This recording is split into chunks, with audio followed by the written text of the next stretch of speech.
My name is Rory Beyer.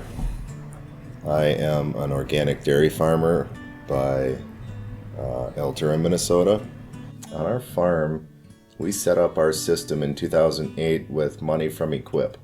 And how we did it was we put in water lines and we drilled down and put in hydrants so we could get water to certain parts of the farms. And so we put in a 170-acre grazing system, which we have external fencing, and some of it has internal fencing, and paddocks are partitioned off in 2.5-acre paddocks.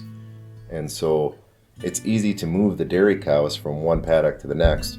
And more of the work, which really isn't work, but it's just more time consuming, is to move the heifers and to move them in jumping fences one after the next. So it's kind of two separate types of grazing systems within the same system. But it's far more efficient to run fences than it is to run machinery to feed cattle. Usually the animals are on the same paddock for a 24-hour period, yes. In the spring, in early spring, probably from about May 1st to about June 15th, we go morning and night. And then we graze both morning and night, all day basically. They have access to it. But we change it up when we hit July and August, and the animals stay in during the day, and we let them out in the early morning and at night, just simply because cattle don't want to be out there when it's so hot. Our grazing season usually lasts about 150 to 160 days. So, we're probably getting out there to end of October, beginning of November most years. Some of the best advice I ever got was just to watch the cows and watch how fast they're taking the forage in. And when you go out, you should be able to walk through the pasture and have grass probably close to ankle high. If you've got ankle high grass, that means that it's time to move the cattle to the next paddock, because you want persistence. You want that plant to have enough leaf left to grow back fast enough so that you can continue to graze it. And the more times you go through it in a season, the more valuable it is to you for a feed source.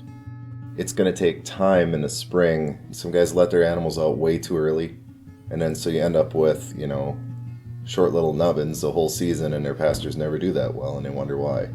Well, if you let your cattle out when the grass starts at about, top of your boot high, so 11 to 12 inches tall, you're going to get a greater return right from the start, but your quality is going to be a little bit lower too, so you're going to have to move through it quicker.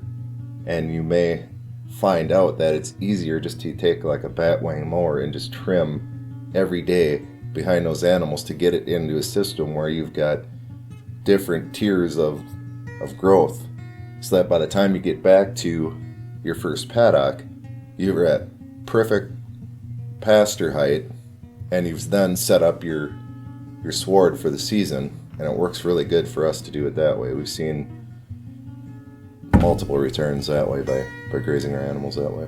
I used to get nervous about putting my pastures out during inclement weather. I used to think that they're just going to destroy the paddock, it's going to look terrible. Of course you don't want to let them out when it's a 5-inch rain, they're just going to stomp it down and stomp holes into it and wreck it. But it will persist. It'll come back even if you do that. But from the standpoint of managing the animals even during the weather, inclement weather patterns, if you get a quarter, 3/4 of an inch up to maybe 1.5 inches, you can probably still graze your cows that day. You just want to get over it quicker and move to the next one. So in our system, you would have 2 paddocks then that you would use. You would use the first paddock they were supposed to be on that day, and then switch them to the second paddock for the next day overnight. So it's only a 12-hour grazing period. So you shorten up your grazing period, and you increase the amount of land they go over, just so that you don't damage the soil as bad. But the one interesting part of it is that with the higher organic matter content, it's taking the water away faster. So it may appear to be wetter in other places on the farm, but where the organic matter is higher, it's pulling the water away faster, and so it's not going to be as wet as you would think it would be.